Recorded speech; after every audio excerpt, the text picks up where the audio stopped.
బీహార్ ప్రభుత్వం ప్రతిష్టాత్మకంగా చేపట్టిన ముఖ్యమంత్రి మహిళా రోజ్గార్ యోజన పథకం అమలులో దొర్లిన సాంకేతిక లోపం అధికారులకు పెద్ద తలనొప్పిగా మారింది.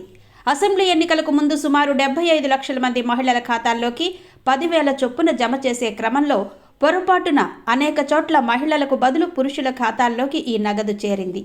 ఈ విషయాన్ని ఆలస్యంగా గుర్తించిన అధికారులు ఇప్పుడు ఆ సొమ్మును తిరిగి చెల్లించాలని పురుషులకు నోటీసులు జారీ చేయడం రాష్ట్ర వ్యాప్తంగా చర్చనీయాంశమైంది. నోటీసులు అందుకున్న వారిలో దర్భంగా జిల్లాకు చెందిన దివ్యాంగులు, పేద కూలీలు అధికంగా ఉన్నారు. ప్రభుత్వం తమకే ఈ సాయం అందించిందని భావించిన వారు ఈ సొమ్మును ఇప్పటికే దీపావళి, ఛట్ పూజల కోసం ఖర్చు చేసేశారు. ఒక్కసారిగా అధికారులు నోటీసులిచ్చి డబ్బులు కట్టమంటే మేము పేదవాళ్లం, ఆ సొమ్మును ఎక్కడి నుంచి తేవాలి అంటూ వారు ఆవేదన వ్యక్తం చేస్తున్నారు.